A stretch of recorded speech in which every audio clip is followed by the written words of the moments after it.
Caged and Locked, My Personal Experience with Circumstantial Depression. A book reading sample. Written and illustrated by Lẹwa Ubunifu. Published by Trafford Publishing. The bottomless pit broke my fall. I fell down and was jolted by the fact that I hit something. Though I could not understand what it was, I was hurt, cheated, and confused. The bottomless pit was supposed to be, well, bottomless. Instead, I hit something, and it naturally shocked the hell out of me. I stood up trying to use my night vision, but the darkness was so vast, I couldn't see a thing. How long had I fallen? I stand there and wonder. What will I do now? Will I have to stay down here forever, or will someone rescue me? Am I able to rescue myself? How will I ever get out? Do I really want to get out? I feel around with my hands to feel the cold, dark, empty carcass. It's rough and ouch! I cut my hand on something.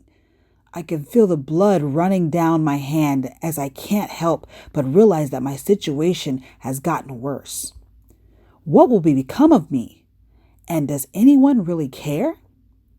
Over the course of 5 to 6 years, I became creative at trying to end my life.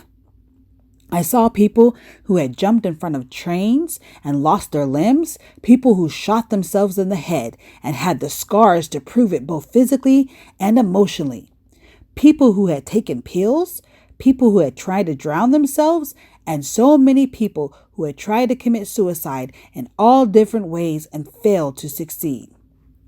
I was determined to find a way that wouldn't allow my limbs to be taken or for my body to be left paralyzed, just so I could forever be repeatedly raped.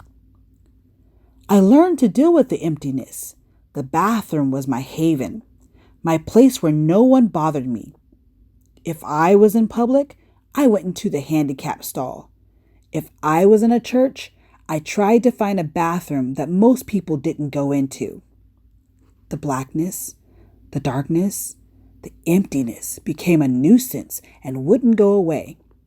I got used to it and learned to tolerate it. Years passed and people came and went, and I got stuck and have yet to get out. The bottomless pit is cold, dark, and lonely. Everyone has their big solutions on how you get out. Do they really work? Not really. The only one who can take you out is, well, For me, telling people in the past that I had been suicidal was not a way for people to actually help me, but a way for me to get drugged and locked up. No one really helped you in social services custody. No one really wanted to know what you went through. They would write on their pads and stick it in your file. No one really cared how much you needed help. Not drugs.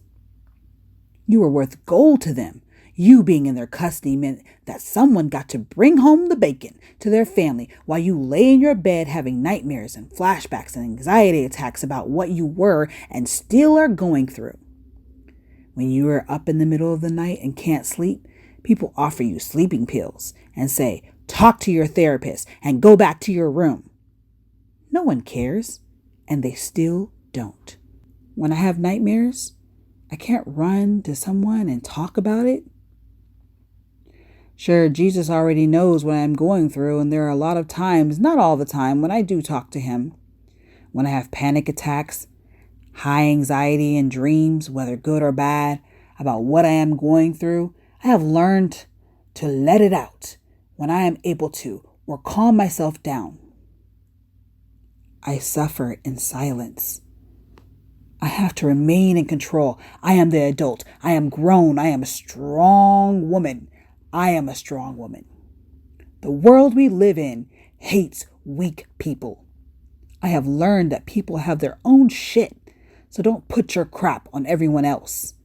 That's why when we ask people how they're doing, we're supposed to respond by saying, I'm blessed, or I'm fine. I dream about the country. A place where I am free to grow my own food, run around, and make things from scratch.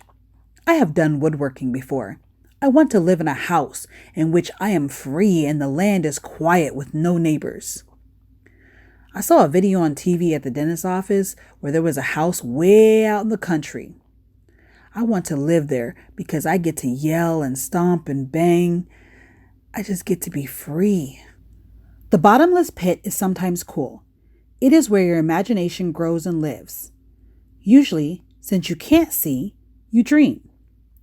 I try to dream of a better life, one where I no longer have to deal with people, one where I am just free to live off of a land and start my own history. Problem is, that isn't very realistic. For now, the bottomless pit is my home, but someday I will reach the top and hopefully never look back.